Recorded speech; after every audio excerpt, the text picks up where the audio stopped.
ডুয়ার্সের নবনির্মিত মূর্তি সেতুর কাজ শেষ, এখন শুধু উদ্বোধনের অপেক্ষা। বৃহস্পতিবার সকালে পূর্ত ও সড়ক দপ্তরের সচিব অন্তরা আচার্য আধিকারিকদের নিয়ে সেতুটি পরিদর্শন করেন এবং কাজের অগ্রগতিতে সন্তোষ প্রকাশ করেন। গত 3 বছর ধরে মূর্তি নদীর ওপর পুরনো লোহার সেতু ভেঙে এই নতুন সেতু নির্মাণের কাজ চলছিল।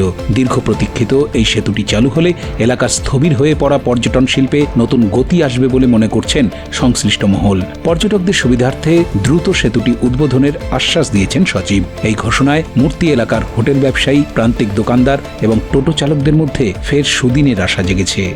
ভালোবেসে চেষ্টা করেছি, এত সুন্দর জায়গায় we wanted to ensure that কোয়ালিটিটা খুব ভালো করে করা হয় এবং আমরা বারবার এসে আর আমাদের নর্থ বেঙ্গল পিডব্লিউডি রোডসের টিম এই ব্রিজটা আজকে বানিয়েছে। আমাদের উচ্চতম কর্তৃপক্ষ যখন